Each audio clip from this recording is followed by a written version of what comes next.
ஏசாயா தீர்க்கதரிசியின் புஸ்தகம் 35வது அதிகாரம் அதனுடைய 3வது.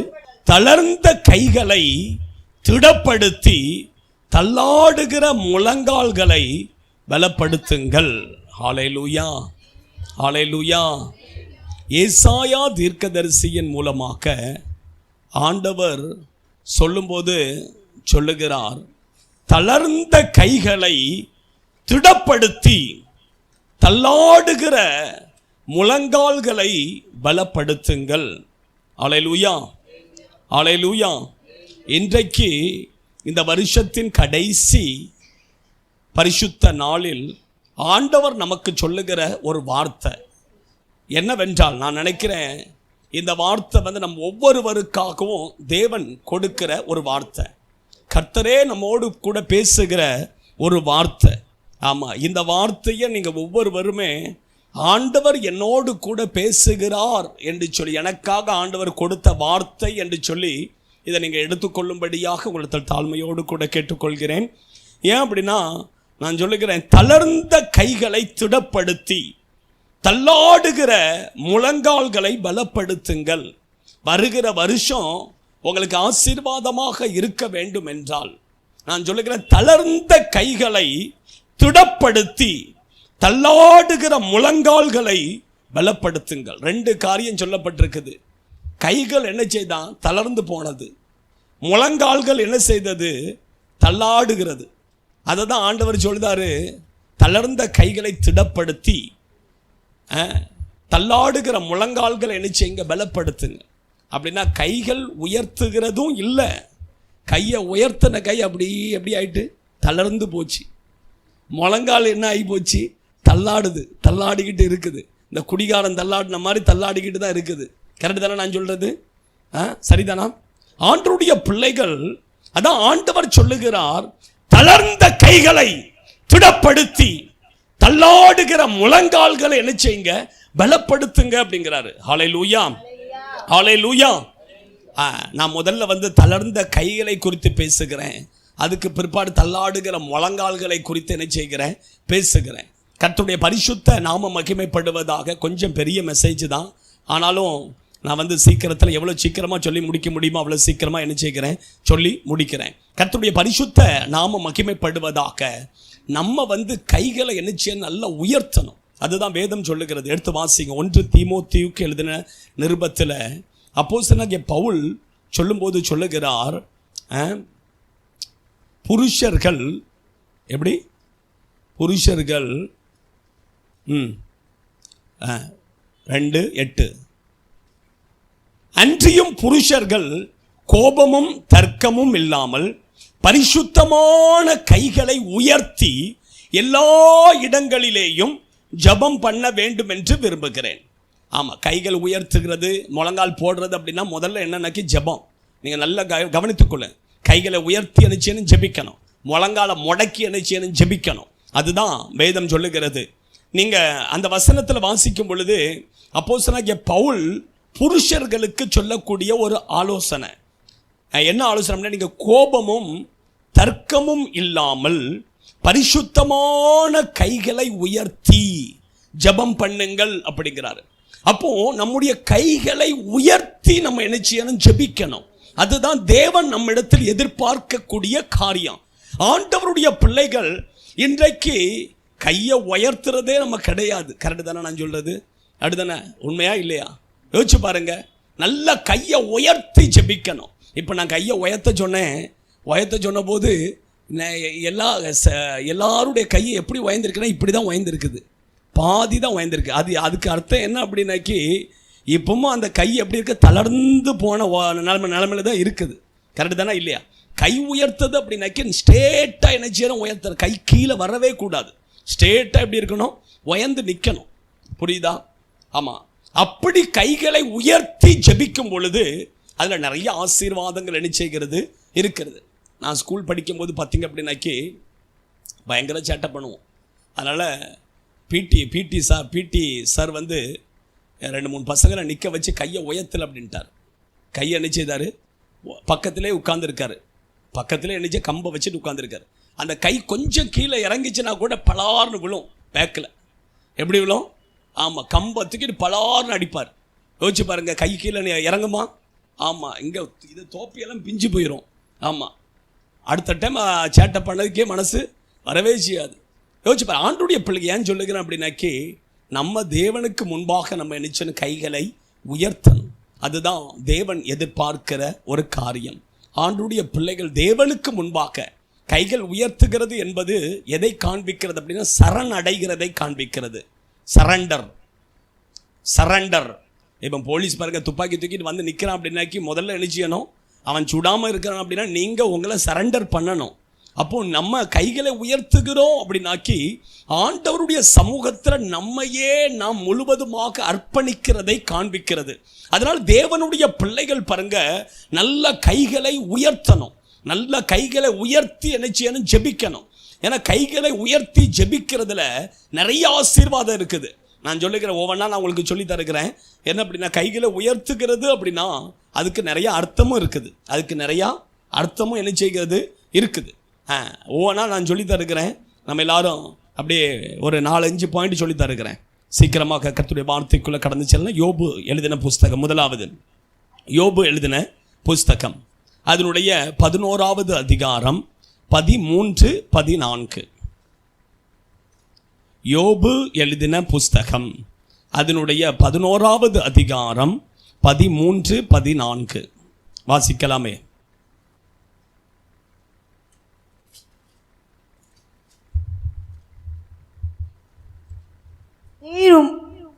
நீர் உம்முடைய இருதயத்தை ஆயத்தப்படுத்தி உம்முடைய கைகளை அவருக்கு நேராக விரித்தால் நலமாயிருக்கும். கைகளை அவருக்கு நேராக விரித்தால் நலமாயிருக்கும். உம்முடைய கையில அக்கிரமம் இருந்தால் அதை தூரத்தில் அகற்றிவிட்டு. உம்முடைய கைகளில் அக்கிரமம் இருந்தால் அதை தூரத்தில் அகற்றிவிட்டு. அநியாயம் உம்முடைய கூடாரங்களில் வாசமாய் இருக்க ஒட்டாதிரும். ஹல்லேலூயா. நீங்க நல்லா கவனித்துக் கொள்ளுங்க. கைகள் உயர்த்துகிறது என்பது எதை காண்பிக்கிறது அப்படின்னா, நான் சொல்லுகிறேன், முதல்ல என்கிட்ட பாவம் இல்லை அப்படிங்கிறத காண்பிக்கிறது. என்கிட்ட என்ன இல்லை? பாவம் இல்லை அப்படிங்கிறதை காண்பிக்கிறது. தேவனுடைய பிள்ளைகள் ஆக்கிய நீங்கள் அங்கேயும் பார்த்தீங்க அப்படின்னா 1 தீமோத்தேயு 2:8 அப்போஸ்தலனாகிய பவுல் சொல்லும்போது பரிசுத்தமான கைகளை உயர்த்தி அப்படிங்கிறாரு. அப்போ ஆண்டவருடைய பிள்ளைகள் பாருங்க, நீங்கள் போலீஸ் வந்து பந்துக்கை வச்சு நிற்கும் பொழுது நம்ம கையை தூக்குறோம் அப்படின்னாக்கி அதுக்கு என்ன அர்த்தம் அப்படின்னா, நான் ஒரு தப்பும் பண்ணலை அப்படிங்கிறது இன்னொரு அர்த்தம். நான் ஒரு தப்பும் பண்ணலை அப்படிங்கிறது இன்னொரு அர்த்தம். என்கிட்ட எந்த தப்பும் இல்லை அப்படிங்கிறது அதனுடைய இன்னொரு அர்த்தம். தேவனுடைய பிள்ளைகள் ஆக்கிய நான் சொல்லுகிறேன், ஆண்டவருடைய பிள்ளைகள் நம்ம கைகளை உயர்த்தி ஜெபிக்கிறது என்பது என்கிட்ட என்ன இல்லை? பாவம் இல்லை என்பதை காண்பிக்கிறது.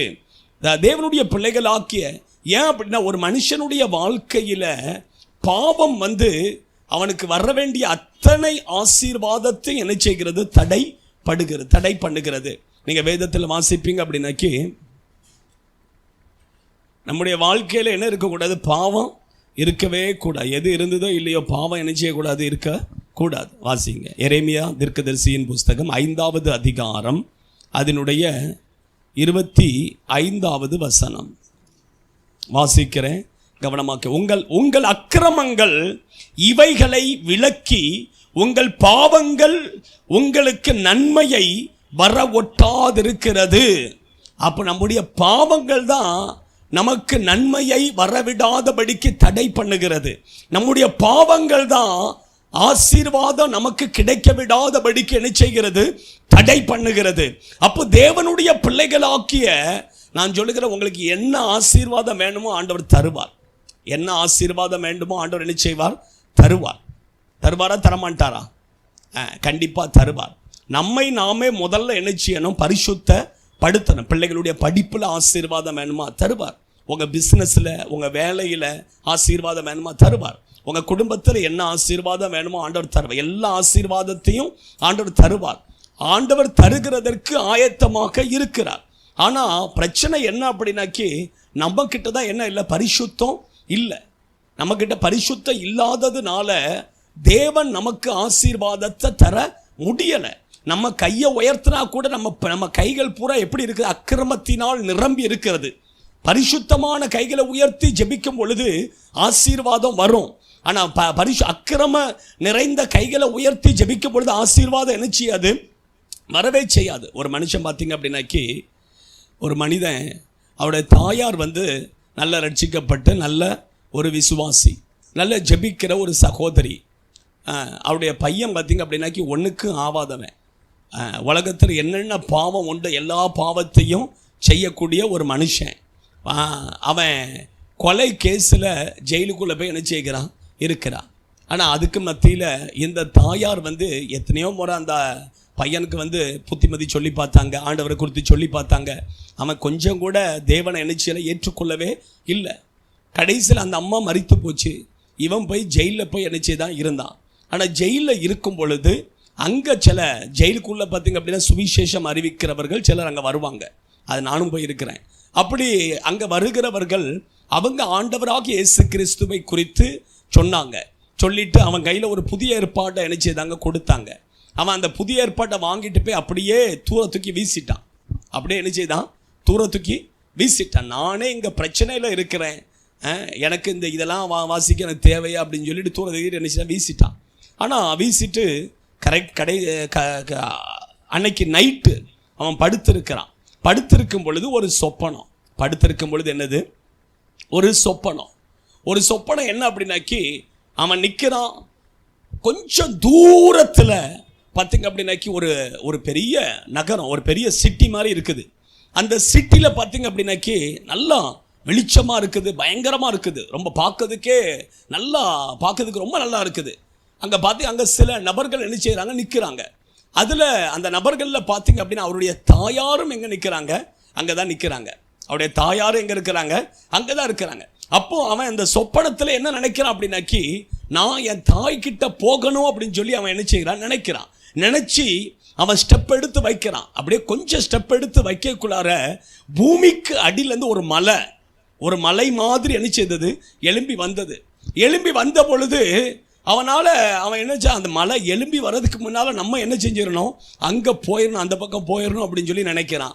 நினச்சிட்டு இருக்கும் பொழுது ஆனால் அந்த மலை என்ன டக்குன்னு மேலே பெரிய இதாக எழும்பிட்டு அவனால் அந்த பக்கம் பார்க்கவும் முடியல, அந்த பக்கம் போகவும் முடியலை.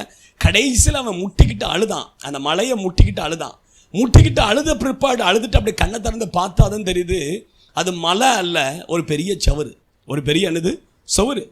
அந்த சவுத்தில் பார்த்தீங்க அப்படின்னாக்கி அப்படியே ஒவ்வொரு கற்கள்லையும் ஏதோ எழுதப்பட்டிருந்தது. அந்த எழுதப்பட்டிருந்த கற்களை, அந்த எழுதப்பட்டிருந்த வார்த்தைகள் அவன் உற்று கவனித்த பொழுது தான் தெரிஞ்சது, அவன் என்னென்ன பாவம் செய்தானோ அந்த பாவங்கள் அத்தனையும் அந்த கற்களில், ஒவ்வொரு கற்கள்லையும் என்ன செய்தது? எழுதப்பட்டு இருந்தது. இதை படித்து பார்த்த பிற்பாடு தான் அவனுக்கு தெரியுது, என்னை அந்த நகரத்துக்கு போக விடாதபடிக்கு, என்னை என் தாயினிடத்தில் போக விடாதபடிக்கு அது தடை பண்ணுகிறது என்னுடைய பாவம் தான் அப்படிங்கிறது அவனுக்கு என்ன செய்தது? தெரிந்தது. தேவனுடைய பிள்ளைகளாக நான் ஏன் சொல்லுகிறேன் அப்படின்னாக்கி, நம்முடைய வாழ்க்கையில் தேவன் வைத்திருக்கிற ஆசீர்வாதங்களை நாம் பெற்றுக்கொள்ள விடாதபடிக்கு தடை பண்ணுகிறது என்னது அப்படின்னாக்கி, நம்முடைய பாவங்கள் தான். நம்முடைய பாவங்கள் தான். பாவம் தான் நம்மளை நமக்கு நடுவில் எப்படி இருக்கும்? ஒரு பெரிய சோறு மாதிரி எழும்பி இருக்கும். நம்ம செய்யக்கூடிய பாவம் என்ன செய்யும்? அது செவுறு மாதிரி என்ன செய்யும்? எழும்பி நிற்கும். அது நமக்கு ஆசீர்வாதத்தை வர விடவே செய்யாது. அதனால் தேவனுடைய பிள்ளைகள் பாருங்க, முதல்ல நம்முடைய பாவ வாழ்க்கையை விட்டு நம்மை பரிசுத்தப்படுத்தி கொண்டு நம்முடைய கைகளை உயர்த்தி ஜெபிப்போம். அப்படின்னா நிச்சயமாக தேவன் நம்மை ஆசீர்வதிக்க அவர் வல்லவராக இருக்கிறார். ஹல்லேலூயா, ஹல்லேலூயா. ரெண்டாவது வாசிங்க. சங்கீதத்தின் புஸ்தகம் 134வது சங்கீதம்.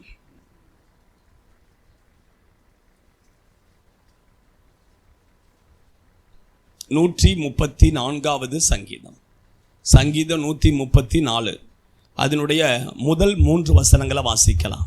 இதோ ராக்காலங்களில் கர்த்தருடைய ஆலயத்தில் நிற்கும் கர்த்தரின் ஊழியக்காரரே, நீங்கள் எல்லாம் கர்த்தரை ஸ்தோத்தரியுங்கள். உங்கள் கைகளை பரிசுத்த ஸ்தலத்துக்கு நேராக எடுத்து கர்த்தரை ஸ்தோத்தரியுங்கள். உங்கள் கைகளை பரிசுத்த ஸ்தலத்துக்கு நேராக ஏறெடுத்து கர்த்தரை ஸ்தோத்தரியுங்கள். வானத்தை பூமி உண்டாக்கின கர்த்தர் சீயோனிலிருந்து உன்னை ஆசீர்வதிப்பாராக. ஆமென். ஹல்லேலூயா, ஹல்லேலூயா. உங்கள் கைகளை பரிசுத்த ஸ்தலத்துக்கு நேராக ஏறெடுத்து என்ன செய்யணும்? ஸ்தோத்தரியுங்கள். வானத்தின் பூமியை உண்டாக்கின கர்த்தர் அப்பொழுது சீயோனில் இருந்து உன்னை என்ன செய்வார்? ஆசீர்வதிப்பார். தேவனுடைய பிள்ளைகளாக்கிய நான் சொல்லுகிற கைகளை உயர்த்துதல் என்பது ஆண்டவருக்கு ஸ்தோத்திரம் செலுத்துகிறது. கைகளை உயர்த்தி என்ன செய்யணும்? ஆண்டவருக்கு ஸ்தோத்திரம் செலுத்தணும். கைகளை உயர்த்தி என்ன செய்யணும்? ஆண்டவருக்கு என்ன செய்யணும்? ஸ்தோத்திரம் பண்ணணும். ஆமா, தேவனுடைய பிள்ளைகளாக்கிய ஆண்டவர் நமக்கு செய்த நன்மைகளை நினைத்து நம்ம என்ன செய்யணும்? ஆண்டவருக்கு ஸ்தோத்திரம் செலுத்தணும். ஸ்தோத்திரம் என்ன செய்யணும்? செலுத்தணும். ஆண்டவர் செய்த நன்மைகளுக்கு மாத்திரம் அல்ல, நம்முடைய வாழ்க்கையில் நடக்கக்கூடிய தீமைகளுக்கும் நம்ம என்ன செய்யணும்? ஸ்தோத்திரம் பண்ணணும். எப்படி? கரெக்டு தானே நான் சொல்றது? யோபு நன்மையை பெற்றுக்கொண்ட பொழுதும் ஆண்டவரை ஸ்தோத்தரித்தான். அதே நேரத்தில் அவனுடைய வாழ்க்கையில் தீமைகள் வந்த பொழுதும் ஸ்தோத்திரம் பண்ணினான். அவன் மனைவி வந்து கேட்கிறா, தேவனிடத்தில் நன்மை பெற்ற நாம் தீமையை பெறக்கூடாதோ அப்படிங்கிறான். அப்போ எல்லா சூழ்நிலையிலும் நம்ம என்ன செய்யணும்? ஆண்டவருக்கு ஸ்தோத்திரம் பண்ணணும். ஏன்னா நம்முடைய வாழ்க்கையில் பார்த்திங்க அப்படின்னா என்ன நடந்தாலும் அது எதுக்கு? நன்மைக்கு தான் நடக்கும். நம்முடைய பார்வையில் ஒருவேளை அதுக்கு அந்த காரியம் தீமையாக தோன்றும். ஆனால் உண்மை என்ன அப்படின்னாக்கி அதனுடைய முடிவை பார்த்திங்க அப்படின்னா நன்மையாக்க முடியும். யோசேப்புடைய வாழ்க்கையில் பார்த்திங்க அப்படின்னாக்கி அவனுடைய சகோதரர்கள் அவனை பிடிச்சி எங்க கிடங்களை தூக்கி போட்டாங்க, மீதியானிகளிடம் விற்று போட்டாங்க, எகிப்துக்கு கொண்டு போகப்பட்டான், அங்கே அடிமையாக காணப்பட்டான். இதெல்லாம் ஒருவேளை அவனுடைய பார்வையில் அந்த நாட்களில் என் கூட எனக்கு என்ன செய்ய தீமை நடக்கிறது அப்படின்னு சொல்லி அவன் நினைச்சான். ஆனால் உண்மை என்ன அப்படின்னா அதனுடைய முடிவு என்ன? நன்மையாக்க முடிந்தது. நன்மையாக்க அந்த எகிப்து தேசத்துக்கே ஆண்டவர் அவனை என்ன செய்தார்? பெரிய பிரைம் மினிஸ்டராக உயர்த்தினாரா இல்லையா? அப்போ இதெல்லாம் என்னத்துக்கு? நன்மைக்கு. அப்போ நம்முடைய வாழ்க்கையில் சில தீமையான காரியங்கள் நடப்பது கூட அது எதுக்கு அப்படின்னா நன்மைக்கு தான் நமக்கு என்ன செய்கிறது? வருகிறது. அப்போ எல்லாவற்றிற்காக நம்ம என்ன செய்யணும்? ஸ்தோத்திரம் பண்ணணும். நான் சொல்லுறேன், நீங்கள் டெய்லி எந்த அளவுக்கு நீங்கள் ஸ்தோத்திரம் பண்ணுறீங்களோ, உங்களுக்கு ஜெபிக்க தெரியலையா? ஒரு பிரச்சனை கிடையாது, நீங்கள் ஜெபிக்கவே வேண்டாம். நீங்கள் எழும்பி நின்று முழங்கால் போட்டு கையை உயர்த்தி டெய்லி ஸ்தோத்திரம் பண்ணினாலே போதும். என்ன பண்ணால் போதும்? ஸ்தோத்திரம் பண்ணி பாருங்க, அதுக்கு அந்த அளவுக்கு என்ன இருக்குது? பவர் இருக்குது. ஆமாம், உண்மையாகவே நான் சொல்லுகிறேன். நான்லாம் பார்த்தீங்க அப்படின்னா ஊழியத்துக்கு வந்த ஆரம்ப நாட்களில் அப்படியே முழங்காலில் நின்று அந்த 1000 ஸ்தோத்திர பலிகள் புஸ்தகத்தை சும்மா கடை அப்படிலாம் வாசிக்க மாட்டேன். 1 மணி நேரத்துக்கு மேலே ஆக்கும். 1 மணி நேரத்துக்கு நல்லா வாசிச்சிங்க அப்படின்னாக்கி 1 மணி நேரத்துக்கு மேலே சும்மா இந்த பேருங்க கடன் வாசிக்கணும் அப்படின்னாக்கி ஏதோ கடமையாக வாசித்தோம் அப்படிங்கிற மாதிரி விட்டுட்டு போயிடலாம். அது மேட்டர் கிடையாது. ஒரு மனமாக்க ஒவ்வொரு வார்த்தையும் உணர்ந்து என்னச்சியான ஆண்டவருக்கு ஸ்தோத்திரம் பண்ணணும். அப்படி தான் நான் பண்ணுவேன். ஆமாம், 1 மணி நேரத்துக்கு மேலே ஆகும் முழங்கால்லேன்னு சொல்லுவேன். ஆமாம், ஆண்டுடைய பிள்ளைகள் பாருங்கள், ஏன் சொல்கிறேன் அப்படின்னாக்கி அதில் பெரிய ஆசீர்வாதம் இருக்குது. ஆமாம், நான் ஜெபம் மற்றபடி ஜெபம் பண்ணதெல்லாம் ரொம்ப குறைவு, அந்த ஸ்தோத்திரம் பண்ணுறது தான் அதிகம். அது பண்ணிட்டு போய் நிற்கும் பொழுது ஆண்டவர் பயங்கரமாக கிரியை செய்வார். ஏன் சொல்லுகிறேன் அப்படின்னாக்கி ஸ்தோத்திரத்தில் அந்த அளவுக்கு என்ன இருக்குது? பவர் இருக்குது. சிலர் பார்த்தீங்க அப்படின்னா ஸ்தோத்திரம் ஏதோ பண்ண கடமை கழிச்ச மாதிரி அப்படி பண்ணக்கூடாது. ஒரு மனமாக பண்ணணும். ஒரு மனமாக்கி எப்படி?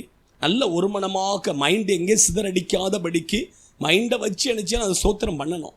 ஒரு அம்மா பார்த்தீங்க அப்படின்னாக்கி டெய்லி காலையில் நினச்சி அப்படின்னா அப்படி நடந்து வாக்கிங் போய் ஸ்தோத்திரம் பண்ணிக்கிட்டே போமா. ஸ்தோத்திரம் பண்ணிக்கிட்டே நிச்சயம் டெய்லி காலையில் எழும்பி அப்படியே வாக் பண்ணிக்கிட்டு வரோம். ஸ்தோத்திரம் மனசுக்குள்ளே அப்படி சொல்லிட்டு வரோம். இதை என்னச்சு தான் ஒரு மந்திரவாதி, அவங்க போகிற வழியில் யார் இருந்தானா ஒரு மந்திரவாதி இருந்தான். அந்த மந்திரவாதி பார்த்துக்கிட்டே இருந்தான், டெய்லி வாட்ச் பண்ணிக்கிட்டே இருந்தான். இந்த அம்மா என்ன டெய்லி எது நடந்து போயிட்டு இருக்குங்க, ஏதோ முன்னு வாயை வேற முணங்கிக்கிட்டே இருக்குது என்ன அப்படின்னு சொல்லி ஒரு நாள் போய் கேட்டுட்டான். நீ என்ன டெய்லி இந்த வழியாக போயிட்டுருக்க, என் வீட்டு முன்னாலோடி டெய்லி எதையோ முணங்கிக்கிட்டே போயிட்டுருக்க. அவனுக்கு ஏன்னா இந்த மந்திரம் பண்ணுறவனுக்கு என்ன அப்படின்னாக்கி ஒரு டவுட்டு, இவா நம்மளை விட பெரிய மந்திரவாதியாக இருப்பாளோ, இவா ஏதோ நமக்கே மந்திரவாதம் பண்ணுறாளோ அப்படின்னு நினச்சிட்டான். எப்படி? ஏன்னா மந்திரம் பண்ணுறாங்க அப்படி தானே பண்ணுவான், முன்னு தானே பண்ணுவான். அதே மாதிரி அவன் நினச்சிட்டான். கடைசியில் அதுக்கு பிறகு தெரிஞ்சு அந்த அம்மா அப்படியே வாக்கிங் பண்ணுது அப்படின்னு சொல்லிச்சு. ஆமாம், அதுக்கு அந்த மந்திரவாதி பார்த்திங்க அப்படின்னாக்கி அவன் ரட்சிக்கப்பட்டான். அந்த அம்மா பண்ண ஸ்தோத்திரத்தில் அந்த மந்திரவாதியே நினச்சி தான் ரட்சிக்கப்பட்ட. தேவன் ஏன் சொல்கிறேன் அப்படின்னாக்கி நான் சொல்ல அந்த ஸ்தோத்திரத்துக்கு அந்த அளவுக்கு என்ன இருக்குது? பவர் இருக்குது. ஆமாம், நீங்கள் உங்கள் குடும்பத்தில் யாரெல்லாம் ரட்சிக்கப்படாமல் இருக்கிறாங்களோ அவங்களுக்காக நீங்கள் டெய்லி ஒரு 10 நிமிஷம் முழங்கால் போட்டு கையை உயர்த்தி ஸ்தோத்திரம் பண்ணி பாருங்கள். நான் சொல்லுறேன், ஆட்டோமேட்டிக்காக ரட்சிக்கப்படுவாங்க. நமக்கு இந்த ஒரு நிமிஷம் கூட கை மேலே நிற்க மாட்டேக்கு. அதுக்கு முன்னாடி கீழே இணைச்சது அப்படியே ஆட்டோமேட்டிக்காக இறங்குது. ஆமாம், நல்ல முழங்காலில் நின்று ஒரு 10 நிமிஷம் டெய்லி ஸ்தோத்திரம் பண்ணி பாருங்கள். ஆட்டோமேட்டிக்காக என்ன செய்வாங்க? ரட்சிக்கப்பட்டுருவாங்க. அப்படி தானா இல்லையா? ஆண்டவருடைய பிள்ளை ஏன் சொல்கிறேன் அப்படின்னாக்கி, நம்ம ஆண்டவருக்கு ஸ்தோத்திரம் என்ன செய்யணும்? பண்ணணும். ஆண்டவருக்கு கைகளை உயர்த்தி ஸ்தோத்திரம் பண்ணணும். மூன்றாவதாக ஆதியாகமத்தின் புஸ்தகம் 14வது அதிகாரம் 21 23 வரைக்கும் வாசிங்க.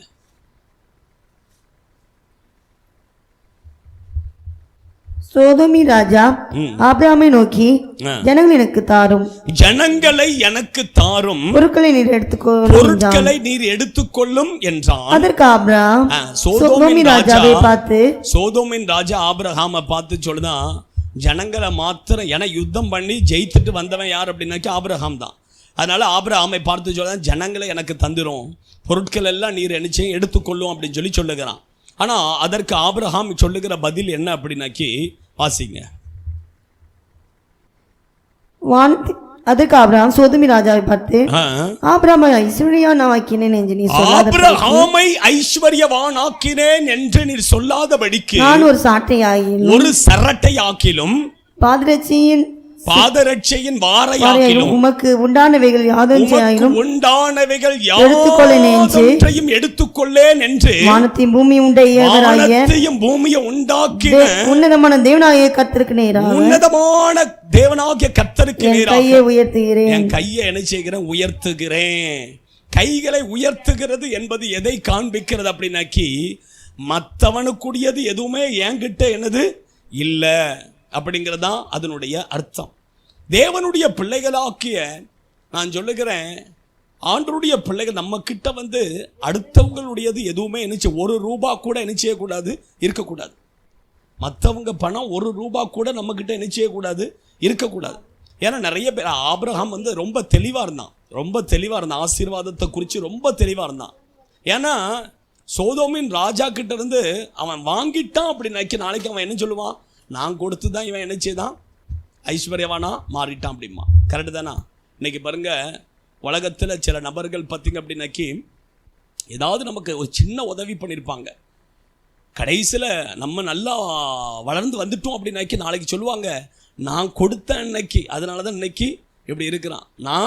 நான் கொடுத்ததுனால இன்னைக்கு என்ன எப்படி இருக்கான்? நான் கொடுத்ததுனால தான், நான் உதவி செஞ்சதுனால தான் வீடு வாங்கியிருக்கிறான், நான் உதவி செஞ்சதுனால தான் இன்னைக்கு ஆசீர்வாதமாக இருக்கிறான் அப்படிம்பாங்க. அதனால தான் ஆபிரகாம் சொல்லிட்டான், நாளைக்கு இவன் இப்படி சொல்லக்கூடாது அப்படிங்கிறதுனாலேயே, எப்பா எனக்கு ஒன்றும் வேண்டாம், எனக்கு கர்த்தர் எனக்கு தருவார். நமக்கு மனுஷனுடைய உதவியை நம்ம ஒரு நாள் என்ன செய்யக்கூடாது, பார்க்கவே கூடாது. கர்த்தரை நோக்கி பார்க்கணும். நமக்கு நம்ம கையை உயர்த்தி ஆண்டவரை நம்ம நோக்கி பார்த்துட்டோன்னு வச்சுருங்களேன், கண்டிப்பாக ஆண்டவர் நமக்கு தருவார். ஆண்டவர் கண்டிப்பாக நமக்கு என்ன செய்வார்? உதவி செய்வார். மனுஷனை ஒரு நாளும் பார்க்காதுங்க. மனுஷன் நாளைக்கு சொல்லி தான் காமிப்பான். ஆனால் ஆண்டவர் அப்படி அல்ல, கர்த்தர் அப்படி கிடையாது. கர்த்தர் நான் இதை செஞ்சேன் அப்படின்னு சொல்லி காமிக்கவே மாட்டார். ஆமாம், மனுஷன் என்னத்தை செஞ்சாலும் என்ன செய்வான்? அது சொல்லி காமிப்பான், நான் உனக்கு இதை செஞ்சேன் அப்படிமா. ஆனால் தேவன் அப்படி கிடையாது. தேவன் என்னைக்காவது சொல்லி காமிச்சிருக்காரா? யோசிச்சு பாருங்க. ஆண்டவர் உங்களுக்கு எத்தனையோ காரியங்கள் செய்திருக்கிறாரு. என்னைக்காயே நான் உனக்கு இதை செஞ்சோம்ல அப்படின்னு சொல்லி காமிச்சிருக்காரா? ஒரு நாளும் சொல்ல மாட்டார். யோசிச்சு பாருங்க. இதுதான் தேவன். ஆண்டவருடைய பிள்ளை நான் சொல்லுகிறேன், நம்முடைய கைகளை உயர்த்தி நம்ம என்ன செய்யணும்? ஆண்டவருக்கு ஸ்தோத்திரம் செலுத்தணும். ஆமாம், யாருடைய ரூபாயும் ஒரு ரூபா கூட நம்மக்கிட்ட என்ன செய்யக்கூடாது, இருக்கவே கூடாது. ஆமாம், இருந்தது அப்படின்னா அதை உடனே திரும்ப என்ன செஞ்சிருங்க? கொடுத்துருங்க. ஆமாம், யார் பணமும் நம்மக்கிட்ட ஒரு ரூபா கூட என்ன செய்யக்கூடாது, இருக்கவே கூடாது. ஆமாம், யார் ரூபாயும் அப்படிங்கிறது இன்னொரு பக்கத்தில் நான் சொல்லுகிறேன், தேவனுடைய பணமும் ஒரு ரூபா கூட நம்மக்கிட்ட என்ன செய்யக்கூடாது. கரெக்டு தானே நான் சொல்கிறது? தேவனுக்கு கொடுக்க வேண்டியதை தேவனுக்கு என்ன செஞ்சிடணும்? கொடுத்துடணும். ஆமாம் ஆமாம், 10% யாருக்கு? கர்த்தருக்கு. அதை கரெக்டாக கர்த்தருக்கு என்ன செய்யணும்? கொடுத்துடணும். ஆமாம், கொடுத்தா தான் நம்ம கையை என்ன செய்ய முடியும்? உயர்த்த முடியும். ஆமாம், இல்லைன்னா ஆண்டவருடைய பணத்தை நம்ம திருடி வச்ச மாதிரி இருக்கும். எப்படி நான் சொல்ல கரெக்டு தானா? ஆமாம். 4வது 4வது லூக்கா சுவிசேஷகத்தின் புஸ்தகம் 24வது அதிகாரம் 50வது வசனம் 51வது வசனத்தை வாசிங்க.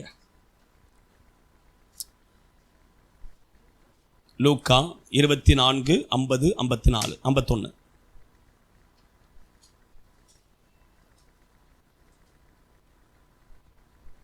சீக்கிரம். யோசேப்பு என்னும் பெயர் கொண்ட ஒரு ஆலோசனைக்காரன் இருந்தான். யோசேப்பு என்னும் பெயர் கொண்ட ஒரு இல்ல கரெக்டுதானா? 24, 50, 51.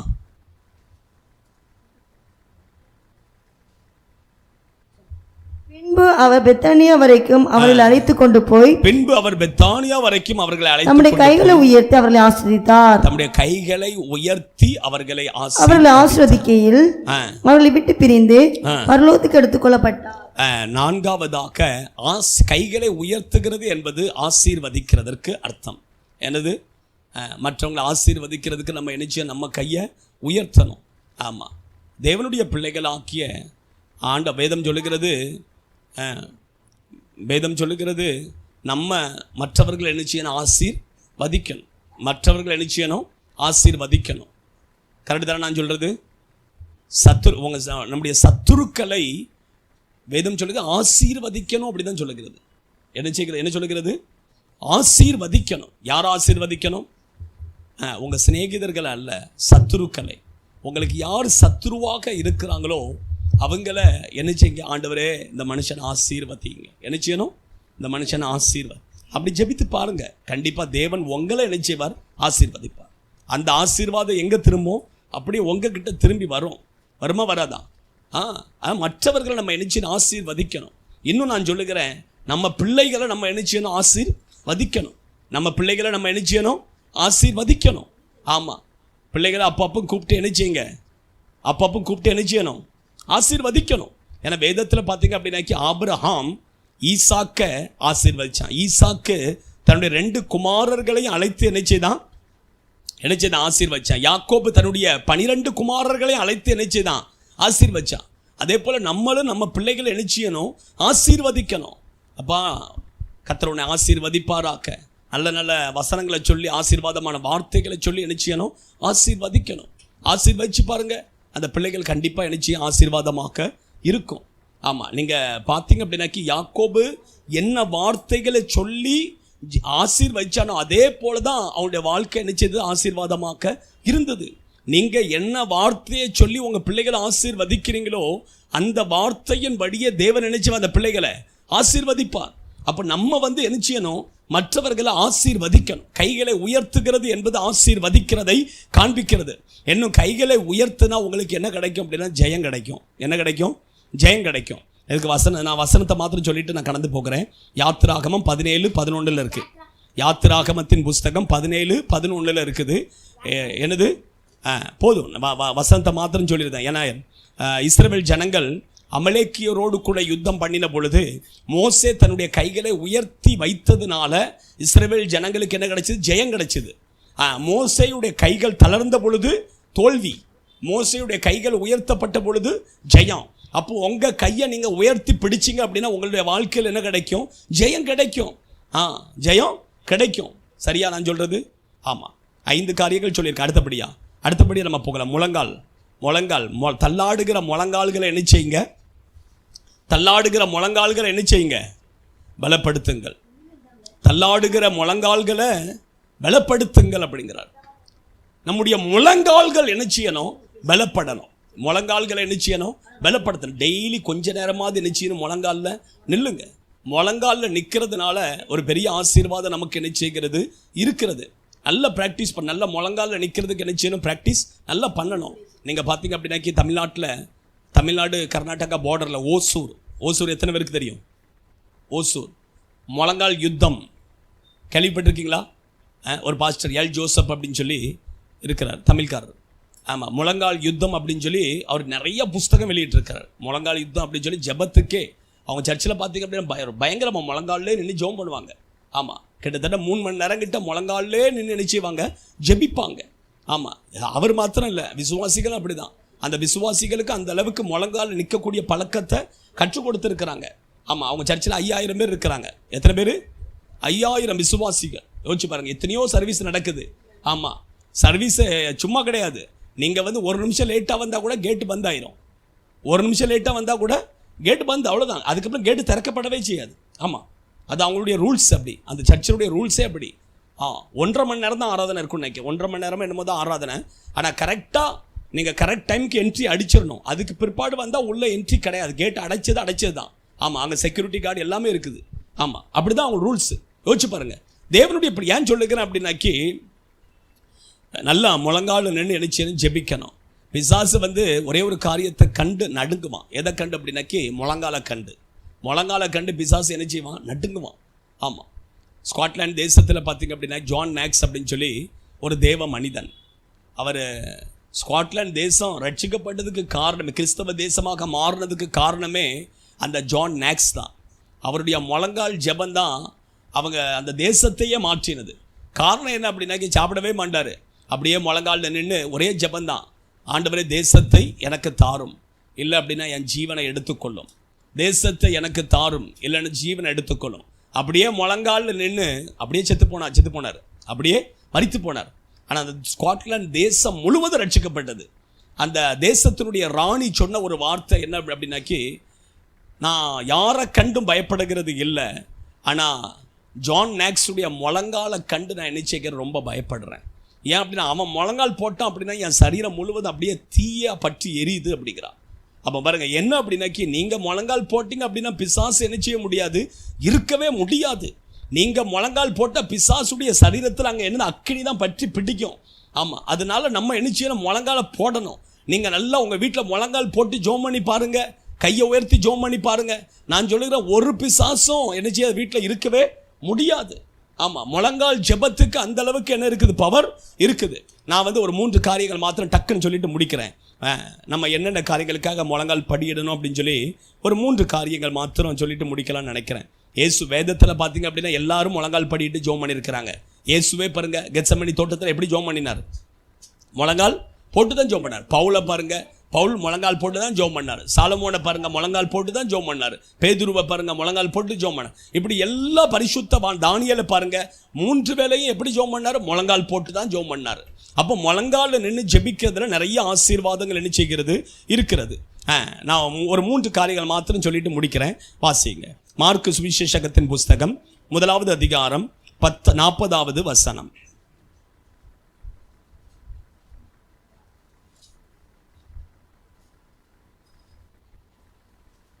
மார்க்கு சுவிசேஷகத்தின் புஸ்தகம் 1வது அதிகாரம். அப்பொழுது குஷ்டரோகி ஒருவன் அவரிடத்தில் வந்து அவன் முன்பாக முழங்கால் படியிட்டு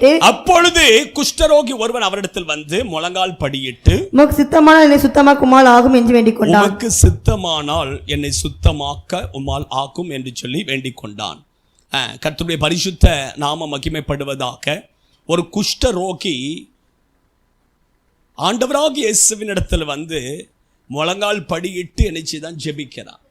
ஜெபித்த பொழுது அவனுடைய குஷ்ட ரோகத்திலிருந்து ஆண்டவர் அவனுக்கு என்ன செய்த சுகத்தை கொடுத்தார். தேவனுடைய பிள்ளைகளாக்கிய நான் சொல்லுகிறேன், இந்த உலகத்தில் ஒரு வியாதிக்கு மருந்தே கிடையாது அப்படின்னா அது குஷ்டரோகம். ஒரு வியாதிக்கு மருந்தே கிடையாது அப்படின்னா அது என்ன, இன்னைக்கு வரைக்கும் அந்த வியாதிக்கு என்ன கிடையாது, சரியான ஒரு மருந்து கிடையாது. கேன்சருக்கு கூட மருந்து இருக்குது, அப்படிதான் லாஸ்ட் ஸ்டேஜில் போனால் தான் உங்களை காப்பாற்ற முடியாது. மற்றபடி அதில் காப்பாற்றக்கூடிய அதுக்கு ஏற்ற எல்லா மருந்து எல்லா காரியம் இருக்குது. ஆனால் குஷ்ட ரோகத்துக்கு பாருங்கள், இன்றைக்கு வரைக்கும் அதுக்கு சில மருந்துகள் கொடுக்குறாங்க, ஆனாலும் கூட ஒரு சரியான சுகமாகும் அப்படிங்கிற இது கிடையவே செய்யாது. சுகமாகும் அப்படிங்கிறது கிடையவே செய்யாது.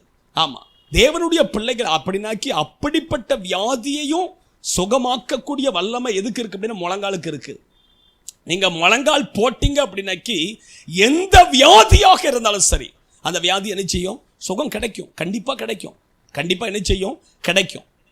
கண்டிப்பாக என்ன செய்யும், கிடைக்கும். அது எந்த வியாதியாக இருந்தாலும் சரி அதுலேருந்து நமக்கு சுகம் கண்டிப்பாக கிடைக்கும். 2வது மத்தேயு சுவிசேஷகத்தின் புஸ்தகம் 17வது அதிகாரம் 14-15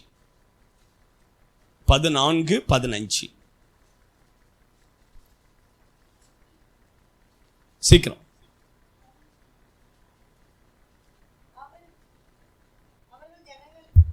வந்தபோது அவர்கள் ஜனங்களிடத்தில் ஒரு மனுஷன் அவரிடத்தில் வந்து ஒரு மனுஷன் அவர் முன்பாக முழங்கால் படியிட்டு, அவர் ஆண்டவரே, முன்பாக முழங்கால் படியிட்டு, ஆண்டவரே, என் மகனுக்கு இறங்கும், என் மகனுக்கு அவன் சந்திரலோகியாய் கொடிய வேதனைப்படுகிறான், அடிக்கடி தீயிலும் அடிக்கடி ஜலத்திலும் விழுகிறான். நல்லா கவனித்துக் கொள்ளுங்க. இங்கே ஒரு தகப்பன் தன் பிள்ளைக்காக இயேசுவினிடத்தில் வந்து முழங்கால் படியிட்டு என்ன செய்கிறான்? ஜெபிக்கிறான். யாருக்காக? யாருக்காக சொல்லுங்க? பிள்ளைக்காக. நான் சொல்லுகிறேன், உங்க பிள்ளைகளுக்காக நீங்க முழங்கால் படியிட்டு என்ன செய்யுங்க? ஜெபிக்கணும். ஜெபிக்கும் பொழுது கண்டிப்பா உங்களுடைய பிள்ளைகளுடைய வாழ்க்கை என்ன செய்யும்? மாறும். கண்டிப்பா என்ன செய்யும்? மாறும். உங்க பிள்ளைகள் ஆசீர்வாதமாக இருக்கணும் அப்படின்னா நீங்க டெய்லி முழங்கால் படியிட்டு என்ன செய்யுங்க? ஜெபம் பண்ணுங்க. இந்த பிரச்சனை வந்து இவனுக்கு வந்து எப்பவுமே இருக்குது அப்படின்னாக்கி சிறு வயதிலிருந்து இருக்குது. நீங்க இன்னும் மத்தையும் மார்க்கெலாம் வாசிச்சு பார்த்தீங்கன்னா தெரியும். சிறு வயதிலிருந்து இவனுக்கு என்னது பல நாட்களாக இந்த பிரச்சனை இவனுக்கு என்ன செய்கிறது? இருக்கு. இந்த போராட்டம் இருக்குது. அப்போ அந்த பிசாசு என்ன செய்யும்? அவனை பிடிச்சி அப்படியே தீயிலும் தண்ணியிலும் அப்படியே தள்ளி விடும் அவன் உயிர் எடுக்கிறதுக்கு. இந்த பிரச்சனை வந்து பல வருடங்களாக இருக்குது. இவன் வந்து சும்மா இருந்திருப்பானா? சும்மாவா இருந்திருப்பான்? யோசிச்சு பாரு. எங்கெல்லாமோ போயிருப்பான், என்னென்னலாமோ செஞ்சு பார்த்துருப்பான். ஆனாலும் ஒரு விடுதலை கிடைக்கல. ஆண்டவருடைய பிள்ளை, நான் சொல்லுகிறேன், நீங்கள் உங்கள் பிள்ளைகளுக்காக என்னென்னலாமோ செஞ்சு பார்த்துருப்பீங்க. நான் சொல்லுகிறேன், ஒன்றுமே செய்யண்டாம். முழங்கால் போட்டு ஜெபம் பண்ணாலே போதும். கர்த்தர் உங்கள் பிள்ளைகளுடைய வாழ்க்கையை என்னச்சவர் மாற்றுவார். மாற்றுவாரா? மாற்ற மாட்டாரா? கண்டிப்பாக மாற்றுவார். உங்கள் பிள்ளைகளுக்காக நீங்கள் டெய்லி ஒரு 10 நிமிஷம் முழங்கால் போட்டு பாருங்க. கண்டிப்பாக சொல்லுகிறேன், உங்கள் பிள்ளைகளுடைய வாழ்க்கை என்ன செய்யும்? மாறும். மூன்றாவதாக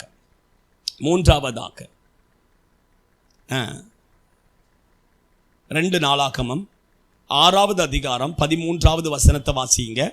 அதுக்கு பிற்பாடு 7வது அதிகாரம் 1 வசனத்தை வாசிங்க. 6:13.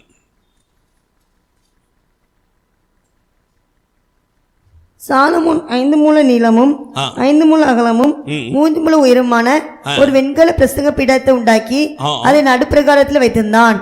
அதன் மேல் அவன் நெஞ்சு இஸ்ரவேல் சபையார் எல்லாருக்கும் எதிராக முழங்கால் படியிட்டு தன் கைகளை வானத்துக்கு நேராக விரித்து ரெண்டையும் செய்யலாம் பாருங்க. ரெண்டையும் என்ன செய்கிறான்? முதல்ல முழங்கால் படியிட்டு தன் கைகளை வானத்துக்கு நேராக விரித்து என்ன செய்கிறான்? ஜெபிக்கிறான். விரித்து என்ன செய்கிறான்? ஜெபிக்கிறான். அந்த அதிகாரம் ஃபுல்லாக வாசித்து பார்த்தீங்க அப்படின்னா அது என்னன்னா ஜெபம். அது என்ன அப்படின்னா ஜெபம். இப்போ வாங்க 7வது அதிகாரம் 1 வசனத்துக்கு வாங்க. 7வது அதிகாரம் 1 வசனத்துக்கு வாங்க. சாலமோன் ஜெபம் பண்ணி முடிக்கிற போது அக்கினி வானத்திலிருந்து இறங்கி பலியையும் மற்ற பலிகளையும் புசித்தது. அக்கினி இறங்கணும் அப்படின்னா முழங்கால் படியிட்டு கைகளை உயர்த்தி ஜெபிக்கணும். நீங்க முழங்கால் படியிட்டு கைகளை உயர்த்தி ஜெபிப்பீங்க அப்படின்னா பரிசுத்த ஆவியானவருடைய அபிஷேகம், பரிசுத்த ஆவியானவருடைய அக்கினி என்ன செய்யும்? வானத்திலிருந்து இறங்கி வரும். ஹல்லேலூயா. அப்போ அபிஷேகம் இறங்கணும் அப்படின்னா முழங்கால் படியிட்டு என்ன செய்யணும்? ஜெபிக்கணும். அவன் பாருங்க, பெரிய ராஜா எல்லா ஜனங்களுக்கு முன்னாலே முழங்கால் போட்டு கைகளை உயர்த்தி என்ன செய்கிறான்? ஜெபிக்கிறான். ஆண்டவருடைய பிள்ளைக்கு நீங்கள் ஜெபிப்பீங்க அப்படின்னா கண்டிப்பாக என்ன செய்யும்? நிச்சயமாக அக்கினி இறங்கும். இன்றைக்கு நான் விசுவாசிக்கிறேன், நீங்கள் ஒரு தீர்மானம் எடுத்திருப்பீங்க அப்படின்னு சொல்லி விசுவாசிக்கிறேன். நம்ம எல்லோரும் அப்படியே முழங்கால் படியிடலாமா? ஒரு 5 நிமிஷம் நம்ம இப்போமே ஸ்டார்ட் பண்ணிடுவோமா? முழங்கால் படியிட்டு கைகளை உயர்த்தி கொஞ்சம் அப்படியே நம்ம ஆண்டவருக்கு ஸ்தோத்திரங்களை செலுத்தி அப்படியே ஆண்டவரை மகிமைப்படுத்தி கொஞ்ச நேரம் இன்றைக்கி நம்ம ஸ்தோத்திரம் பண்ணலாம். இன்றைக்கி நல்லா கைகளை உயர்த்தி முழங்கால் படியிட்டு அப்படி 2 கைகளையும் வானத்துக்கு நேராக உயர்த்தி அரை முழங்கால் வேண்டாம், முழு முழங்கால் போடுவோம். அரை கைகள் வேண்டாம், முழு கைகளை உயர்த்தி. முடியாத பட்சத்தில் வேறு விஷயம், முடிகிறவங்க முழங்கால் என்ன செய்யுங்க? போடுங்க. ஆமாம். நான் என்ன சொல்லுகிறேன் அப்படின்னாக்கி, இந்த வயசில் போடலை அப்படின்னாக்கி எந்த வயசில் நம்ம போட போகிறோம்? 70 வயசு 80 வயசுலேயே போட போகிறோம்? யோசிச்சு பாருங்கள்.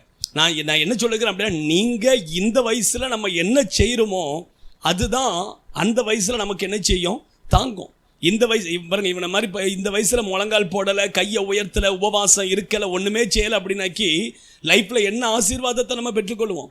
அதுதான் என்னென்னதெல்லாம் செய்யணுமா? சரீரத்தில் பலன் இருக்கிற வரைக்கும் எல்லாம் செஞ்சிடணும். எல்லாம் என்ன செய்யணும்? நல்லா முழங்கால் போடணும், நல்லா கையை உயர்த்த, நல்லா உபவாசம் இருக்கணும். எது வரைக்கும்? சரீரத்தில் பலன் இருக்கிற வரைக்கும். ஒரு நாள் வரும் பலனே இல்லாமல் இருக்கும். அன்னைக்கு உபவாசம் இருக்க முடியாது, அன்னைக்கு முழங்கால் போட முடியாது, அன்னைக்கு கையை உயர்த்த முடியாது. அதனால நமக்கு எப்போ முடியுதோ அப்போ எல்லாம் செஞ்சு முடிச்சிடணும். எப்படி கரெக்ட் தானே நான் சொல்றது? அதனால தான் பார்த்தீங்க அப்படின்னா நான் எந்த அளவுக்கு உபவாசம் இருக்க முடியுமோ அந்த அளவுக்கு உபவாசம் என்ன செய்கிறேன் இருக்கு. காரணம் என்ன அப்படின்னாக்கி ஒரு நாள் வரும் நம்மளால் என்ன செய்ய முடியாது, போட முடியாது. அன்னைக்கு நம்ம என்ன செய்ய முடியாது, உபவாசம் இருக்க முடியாது. அதனால தான் எல்லாரும் கைகளை உயர்த்தி கொஞ்ச நேரம் அப்படி நல்ல ஆண்டவருக்கு ஸ்தோத்திரம் பண்ணலாமே, நல்ல ஆண்டவரை ஸ்தோத்திரம் பண்ணலாமே, ஸ்தோத்திரம் பண்ணலாமே. நல்ல கையை உயர்த்தி, நல்ல கையை உயர்த்தி ஆண்டவருக்கு ஸ்தோத்திரம் பண்ணலாமே. ஸ்தோத்திரம் ஸ்தோத்திரம் ஸ்தோத்திரம் ஸ்தோத்திரம் ஸ்தோத்திரம் ஸ்தோத்திரம் ஸ்தோத்திரம். எல்லாரும் நல்ல சத்தத்தை உயர்த்தி முழு பலத்தோடு கூட ஓ ஸ்தோத்திரம் ஸ்தோத்திரம் ஸ்தோத்திரம் ஸ்தோத்திரம். சாலமோன் முழங்கால் படியிட்டு கைகளை விரித்து ஜெபம் பண்ணின பொழுது வானங்கள் திறக்கப்பட்டது, பரலோகத்திலிருந்து அக்கினி இறங்கி வந்தது, பரலோகத்திலிருந்து அக்கினி இறங்கி வந்தது. ஹalleluya ஹalleluya.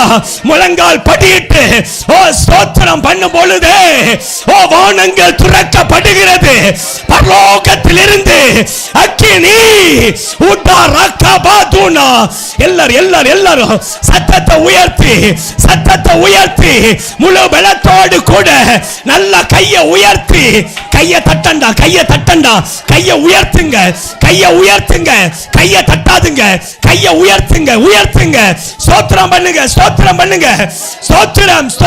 ஸ்தோத்திரம். ஆமென் ஆமென். என்ன கொஞ்ச நேரம், என்ன ஒரு 2 நிமிஷம் கைகளை உயர்த்தி ஆமென் ஆமென். தளர்ந்த கைகளை சுடப்படுத்தி, தள்ளாடுகிற முழங்கால்களை பலப்படுத்தி, தளர்ந்த கைகளை சுடப்படுத்தி தள்ளாடுகிற முழங்கால்களை பலப்படுத்துங்கள். ரிபாகாதுனா. கர்த்தருடைய வல்லமை, கர்த்தருடைய அக்கினி இறங்குகிறது. ஓடா ராகா பா பா பா பா பா பா ரிஹந்து ருபிக்கிதினா.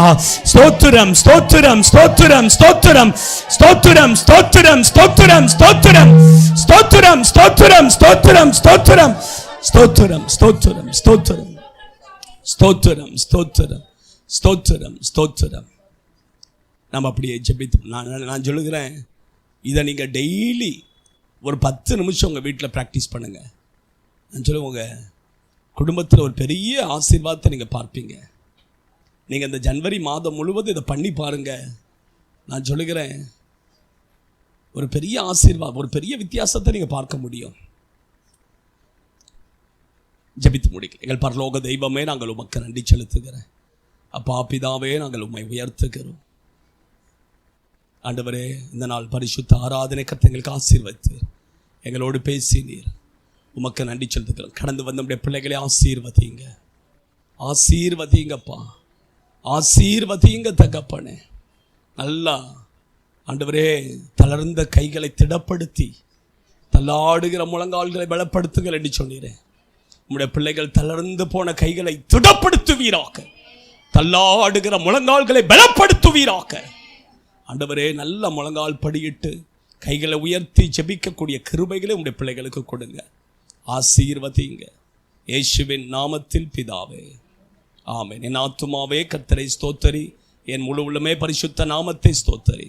என் ஆத்துமாவே கர்த்தரை ஸ்தோத்தரி, கர்த்தர் செய்த சகல உபகாரங்கள் மறவாதே. ஆமென் ஆமென். அல்லேலூயா அல்லேலூயா அல்லேலூயா. நம்முடைய கர்த்தராகிய இயேசு கிறிஸ்துவின் கிருபையும் பிதாவாகிய தேவனுடைய அன்பும் பரிசுத்த ஆவியானவருடைய அந்யோன்ய ஐக்கியமும் பாதுகாவலும் நம் அனைவரோடு கூட சகல பரிசுத்தவான்களோடு கூட இன்றைக்கு ஆண்டுடைய இயேசு கிறிஸ்துவின் வருகை மட்டும் இருப்பதாக. ஆமென் ஆமென் ஆமென். அல்லேலூயா. யாவருக்கு இயேசுவின் நாமத்தில் வாழ்த்துக்கள். கர்த்தர் உங்களை ஆசீர்வதிப்பாராக.